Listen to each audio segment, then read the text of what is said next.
Morning, everybody. How you doing? You probably thought my accent, I'm not from these parts. I'm that poster child for that. I wasn't born in Texas, but I got here as fast as I could. I live in Austin, Texas for the last 25 years. Took my first company, my first startup, to America because I ended up in Austin because Dell Computer Corporation was our anchor account. Supposed to come for 6 months, turn into citizenship, and a journey that I'm still on with Overhaul. So I'm going to talk a little bit about our experiences over the last 25 years and the evolving state of criminal activity in freight supply chain. We've been doing this a long time. Tried a lot of things that worked, a lot of things that didn't work. And, I would have to say, just as an intro, I have a deep respect for some of these criminal elements that are operating against us because I've studied them for so long. There's a lot of people in this audience who have done the same thing, particularly those guys a couple of guys I know from Dallas PD are here in the audience. And we were dealing with the same kind of organized criminal elements 25 years ago, but it's evolving, it's changing. I'm going to talk about some of the things that we're seeing that's kind of causing this change and what's actually leading to kind of unprecedented success rates amongst criminal attempts to attack your supply chain, or if you're a brokerage operation or you're an asset-based carrier, how are they getting in and how are they actually making, your life very, very difficult, and, the embarrassing kind of conversations you have to have with a customer. Most of my customers in Overhaul would be the shippers, but we work directly for the owners of the product. And I suppose the reason why we exist is, it is such a diverse kind of multimodal, very complicated supply chain.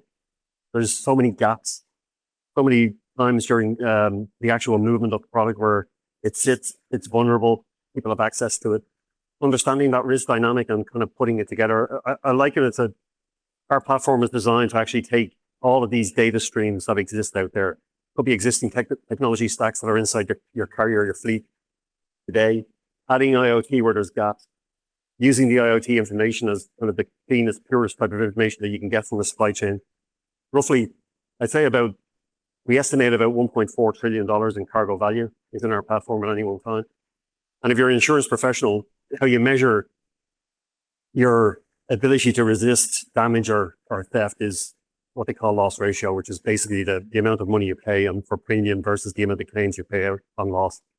We're operating at about 7% loss ratio, which is the mousetrap works, and it works very well. There's a lot of complexity in there that we focus on to make sure that you're in a position to actually know exactly what's going on. And it comes back to one thing. My former career was military, and we always used to have this term called situational awareness. Do I know what's happening around me? And if I do, I have a better chance of survival. It's the same principle in supply chain. You have to know who's around you. You have to know, who am I dealing with? Do I know the true identity of this entity that I'm actually relying on in a world where you're probably not going to need them? And that's a challenge. But these are the kind of challenges that, the shippers are taking seriously today. I can tell you 25 years ago, cargo theft wasn't really a thing. Supply chains were considered the dusty area of someone's spreadsheet. Not a lot of interest in it, but now it's strategic. People look at it and they say, I've got to compete on supply chain. And that's just every one of our customers are talking that way. It's discussed at board level. And that's the reason why it's getting so much attention right now. But the real root cause of all this is the increasing rates of cargo theft. And the fact that in most cases, the freight was handed over to a criminal. And shippers and I have these conversations every day, they're just not accepting that anymore. And I think a lot of you know that your business can be genuinely impacted by this. I saw some report earnings on actually Freightwaves in the last few days that people are listing poor results. A contributing factor is freight fraud and supply chain loss claim. So it's a problem that's not going away. It's been around for a long time, but you just probably were not aware of it. But it's growing to unprecedented levels, and there are reasons why that's happening. I'm going to discuss them in some detail. So, like I said, I've been doing this a long time. 20 years ago, for some of you in the audience that have been around as long as I have, you remember we were talking about criminal syndicates from South Florida. They're still around. They're still active. They're very good at what they do, but they're being surpassed in the ingenuity of these criminal operations by new actors that have appeared who are very sophisticated and have the ability to kind of impersonate and insert themselves into your supply chain. In many cases, they look as legitimate. In some cases, they are legitimate carriers, but they have one intent, and that intent is to steal cargo. And do it in such a way that you don't know about it till the trail has gone cold, or they've done it 5 or 6 times. In one case, we've had one shipper who was hit, I think, 36 times before they realized there was half of each load was missing. And that was over a period of about 6 weeks. The cycle can't pick it up. And at that stage, it was already too late. They did a more extensive examination based on that fact, and then they suddenly realized that it was way more intrusive. They had been hacked effectively by their transportation partner. Your timer's going off there. I have more time than this, trust me. So it is a business model. This is the way these criminal organizations, and yeah, there's a lots of random onesies and twosies happening out there, pickup truck stops where people are kind of breaking in. They're kind of like the local players, but we focus on the real professionals, the ones that are doing this as an enterprise. And trust me, they could give a lecture on how to run a supply chain. They are incredibly gifted at what they do, but their sole intent is crime. They're organized and they're sophisticated. So why is this happening now? Well, I can tell you the biggest change is that our buying behavior as individuals, as a population, okay, we're actually demanding immediacy. I want to order it online and I want it there later that afternoon, or I want it maybe, next day or 2 days from now. You're not questioning how it gets there. And when it shows up, you're accepting it's legitimate. It didn't operate that way before. You'd go to a resale store, you'd have the assurance that you're buying this from a legitimate outlet. In many cases, stolen product is going to be delivered by a legitimate entity that's delivering to your doorstep, and you recognize the guy, you know him, so you're not going to question it. Criminals are aware of that now, and that's really post-our COVID behavior, where everybody just expects it, they want it now, and you only have to go into some places like a pharmacy, you see where the shortages are. The criminals are doing that, they're doing their surveys, they're understanding what is at risk. In most cases, when they hit a load, they're actually targeting that specific product. And they're going after it because they know they can sell it. Back in the day, when you were dealing with the Hialeah gangs, they were lucky if they got 10, 20 cents on the dollar. Now, because of the shortages and the brittleness of supply chain and the fact that they can sell this into a buyer broker network online very, very quickly. In some cases, the victim of the theft will be buying it back, but they're buying it back at 80%. So if you're in Texas and you're a criminal and you're going to rob a bank, you're probably going to get about $14,000 due to cash limits on drawers. There's probably going to be a die pack in there. You run the risk of being shot by the guy standing in the line next to you because he's got a gun. Everybody has a gun. For $14,000, that's going to turn blue as soon as you leave the bank. Or you steal $1 million load of electronics and you get 80% back on that. If it's in shortage and it's a pharmaceutical product, for example, you might even get 120%. Criminals know that. And the real gift, and we call it the kind of like the equation that they actually look at is this kind of like risk versus reward kind of scales. The reward, as you can see, is quite high, because it's not that difficult to do if you look at some of the tactics and techniques that are used these days. Even if you're caught doing it, it's very, very difficult for law enforcement to actually identify that as a stolen product if you're not taking the right steps to understand, like, where is my product and how to identify it. And in situations like that, overstressed police forces, but I can definitely tell you, and I'll talk about this in more detail, the real stressed DAs are just not taking these cases because it's not even considered a serious crime, it's a proper crime. And that means, unfortunately, just like it was 25 years ago, the shipper, the transportation partners, the freight forwarding companies, they have to be the front line of the defense against this. You have to actually do that. And I know a lot of you in the audience are doing a lot of very, very positive things, and you're using it as a competitive advantage in most cases. I work with a lot of brokers and freight forwarders who are doing just that. But this problem is just too rewarding for so little risk. Like, even if they're caught, arrested, they're going to make bail.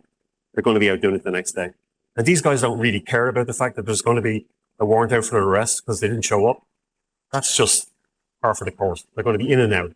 And when I look at the profile of one of these gangs that is so successful, you'll see it really is a revolving door and a policy with these people. There's so many of them coming in and coming out.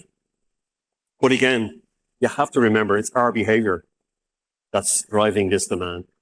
Supply and demand, basics 101. And anybody in the audience think we're ever going to change away from getting this kind of home delivery kind of system that we all enjoy so much? And that kind of expectation that, hey, it looks legit, it's probably in the right packaging. Even pharmaceuticals, which we never saw people comfortable about home delivery, even ingestible, becoming acceptable. And there's been some really bad examples of some of you who are as old as me will remember the heparin case where 7 people died using a medicine that was not kept in the proper conditions because it had been stolen and then reinserted back into the supply chain.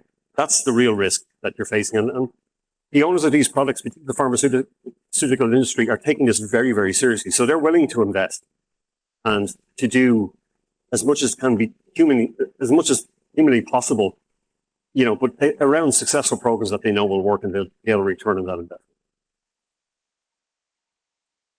So here's the graph.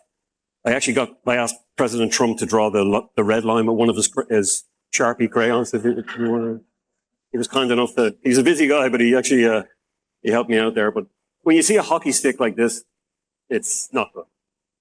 And in such a short period of time, what that typically tells us when we're studying these criminal behaviors over the years, they found something that is simple, repeatable, and almost always successful. And that's why you're seeing that kind of activity. Criminals talk to each other. You have a lot of splintering in the organized gangs. And when a splintering occurs, it just means a new crew forms. They just follow the playbook. And you're seeing that happening at an alarming rate around North America at the moment. It is just out of control. We've never seen it this high, or this active, I should say. But like I said again, it's a risk reward. It's just so lucrative for these guys. Why would I do a legitimate enterprise when I can earn so much more? Okay, so it is a perfect storm. It's not just our behavior that's driving the demand for this kind of criminal activity, but it's also the fact that it's very, very hard to combat this kind of crime because if you look at the environments that you guys operate in, it's fast-paced. It has to move at a warp speed. There's so many gaps, information issues that you don't really have complete control of. You're just moving at a pace. Most of you would know that doing something like a double brokering operation, you're probably prohibited in all cases to do that if you're a broker, but you're really under the caution. You've got to get something moving really, really quickly. Would you decide that, okay, I'll take the shortcut and make something happen here because I don't want to say no to the customer? That's what they're taking advantage of. The fact that they know that you will have a tolerance for doing something that you probably shouldn't do, and you're probably prohibited from doing in the relationship with your customer. But again, these are the vulnerabilities they're preying on. It's exactly the same tactic and playbook that the hacking agencies are using to kind of impersonate someone that you think looks legit. In the phishing world, they're trying to get you to click that link. Very, very similar approach. And we all know how difficult that was. But if you remember, and one of the key kind of takeaways I'm going to try and impress upon you, if you're in this industry and you're fighting this kind of crime, behavioral training is going to be necessary. There's no way you can operate the way you used to in the past and expect this problem will just solve itself. It won't. They'll look for you as the lowest hanging fruit. And the behavioral changes that we all had to deal with when we were talking about, our electronic engagement on a day-to-day basis, companies took it seriously. They invested in it. They made sure people were trained. They told them what to look out for. And they had tools that would help them detect. It's not like you're looking for the needle in the haystack. You're trying to find a haystack. And that's why the tools are so effective that, I know several of the companies are going to be talking here today, and why that's what you're trying to do. You're trying to get some kind of way of somebody going, pause for a second. That doesn't look right. That's the one out of the 50 other ones that I need to investigate. And getting tools that can actually help you kind of focus on what, is out of alignment is really how you should be thinking. But one of the kind of, I've worked with law enforcement, deep respect. for the challenges that these departments have around the country. What is challenging in North America, you can imagine what it's like in Mexico or Brazil, where we also operate. But they really have amazing people who will help you when they know there's a problem for you to help them with, or for you to go to them to seek assistance. You cannot waste law enforcement's time. They have to know with clear pinpoint accuracy what it is you want them to do. In most cases, when you've identified there's a missing load and you're trying to get it back, you even know the descriptors of the vehicle that you're looking for. If you can't give that to a law enforcement department, they just can't help you. If you can give them, even better, some kind of digital footprint of where that vehicle is that they're trying to recover, and they help you in situations like that, they've got to think of jurisdiction.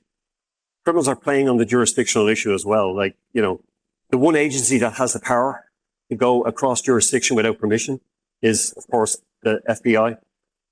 But the FBI and every other major task force that was dedicated to cargo crime has really dramatically shrunk in the last 2 decades. Since 9/11, budgets have been directed towards terrorism.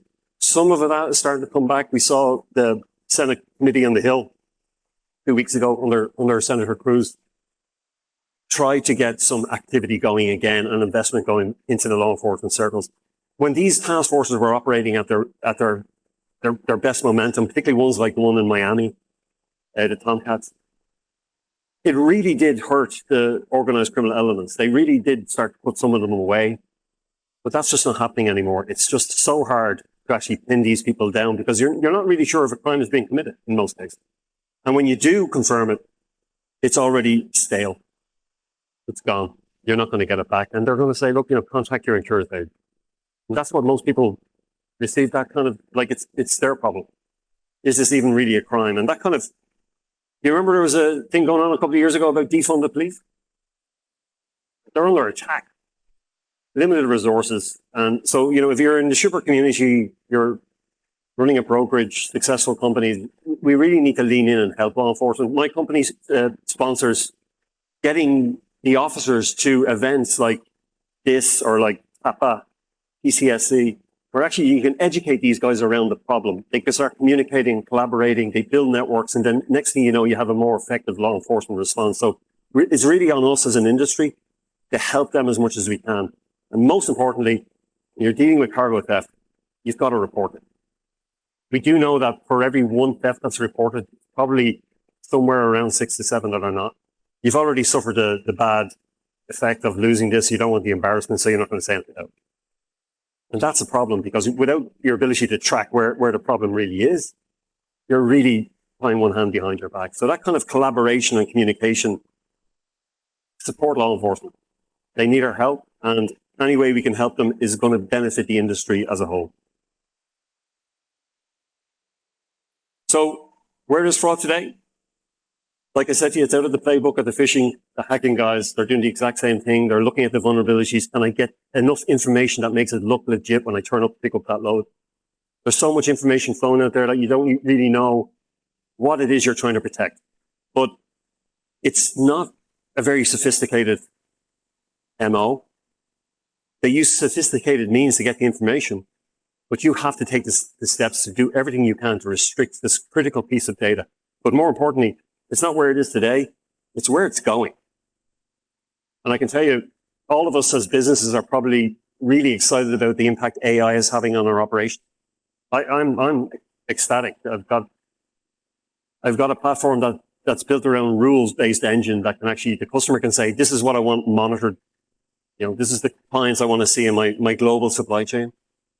And, I'm using about 175 people in 7 watchtowers around the world that are leaning in to fix problems when they see them, like non-conformance issues. So they're issuing correction events, stuff like that. AI is taking over. Like for me, from a business owner, it's going to have a meaningful impact on my operations and my cost base. Criminals are not far behind that curve, and probably in some cases they're ahead of us. They're going to be using AI to actually infiltrate your operations so they can get the information they need to do what they do, which is fraudulently fool you into thinking this is a legit carrier picking up your freight and you're never going to see it again. AI is going to have a big impact on that. So again, the challenges around countering these kind of activities is just going to get worse. So, Again, my message to you is you can't just sit there and think this problem is going to sort itself out. It's only a fad, going to go away. It's not. It's getting worse.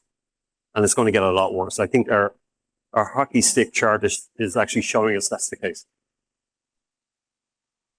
So, as I said, most of my customers are shippers.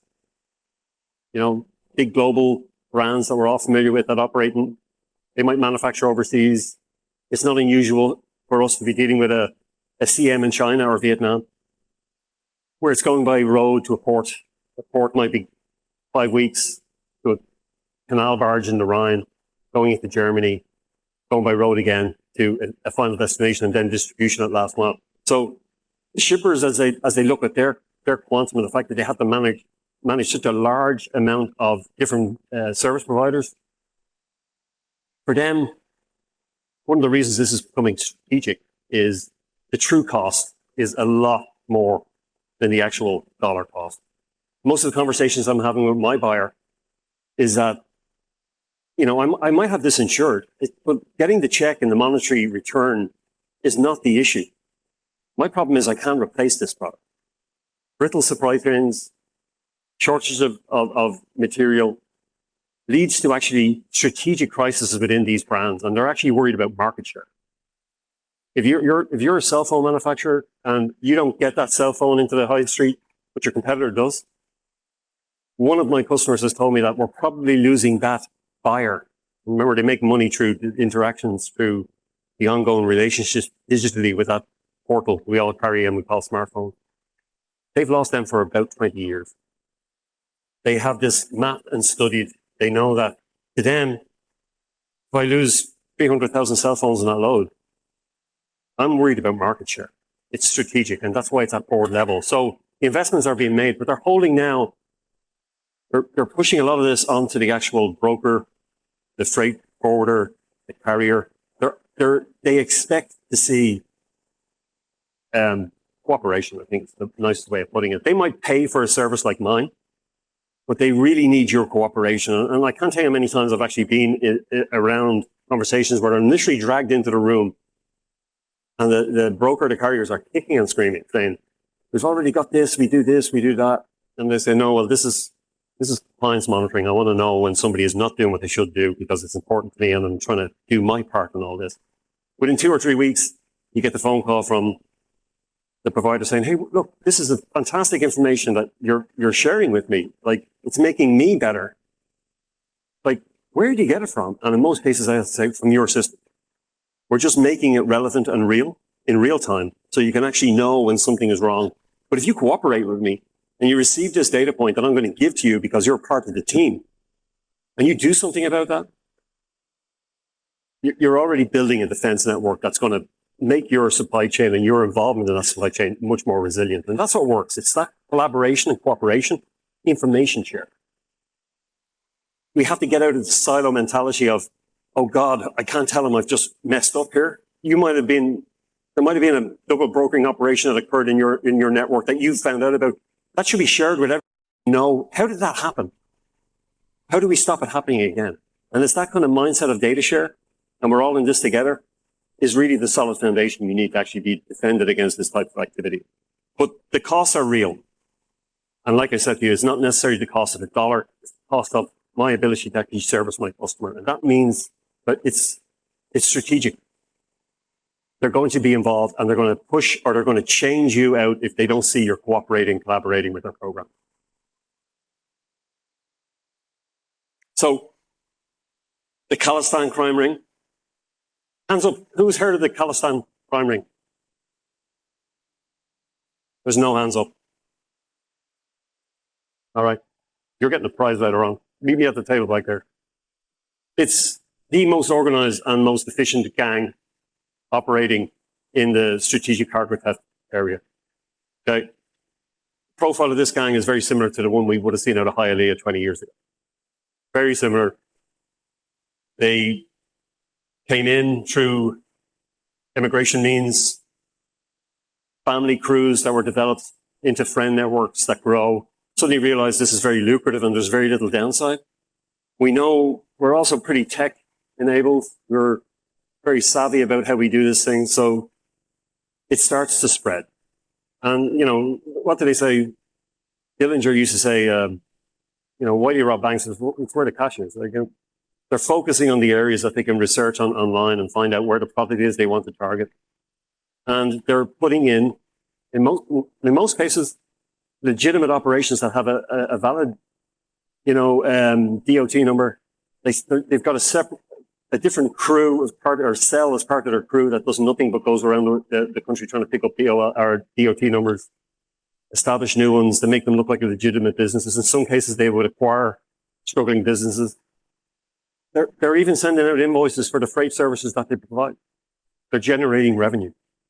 But they're out there with one intent and one purpose, to infiltrate your organization and to steal. When they feel they squeezed you enough or they're about to be discovered, they'll move on to somebody else.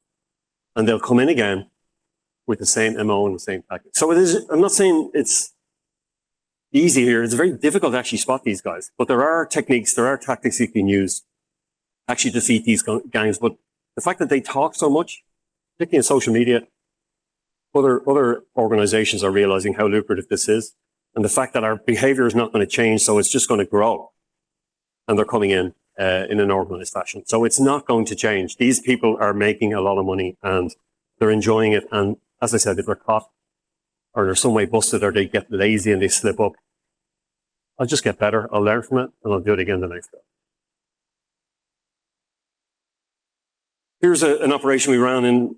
We actually partnered with a law enforcement agency here where we were not protecting the supply chain.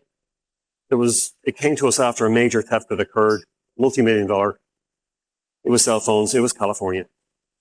And so, we use data in pretty creative ways. So we have this project Cuphead that when we got the details in partnership with law enforcement, we got the details of where it happened. We can go back, look at the last 2 weeks before the incident happened, examine what I call it. We can spot a bad dot. We know the profile of for example, in Mexico, where it's not theft you're dealing with it, and in Brazil, it's mostly hijack. So the criminal chooses the location he's going to steal your load.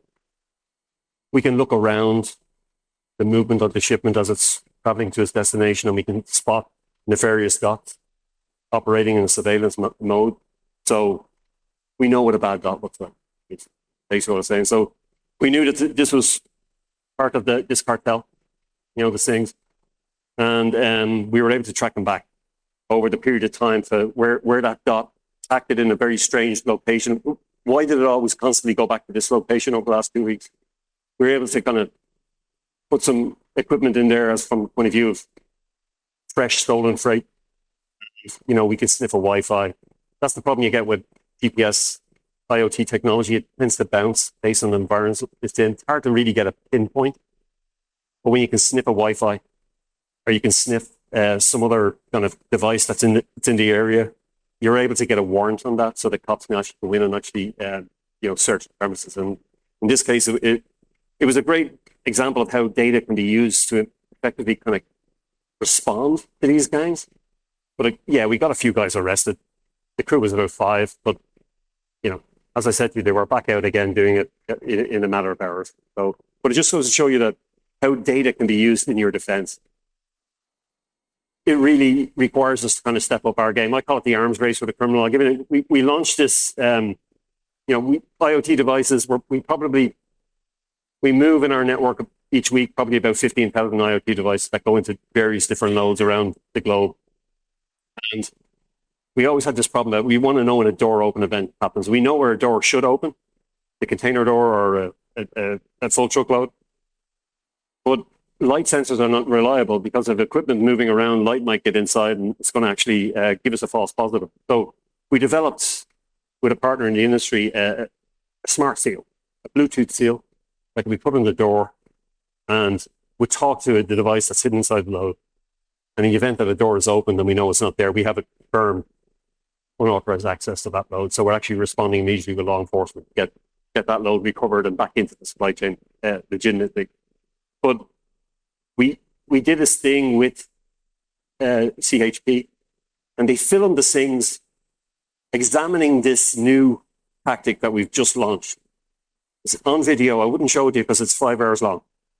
and they're figuring out how to dismantle the back of the trailer so they can actually remove they actually try to remove the bars. Can you imagine how complex that is? It's not a scalable tactic. They were just research. That was their R&D, how we can defeat this.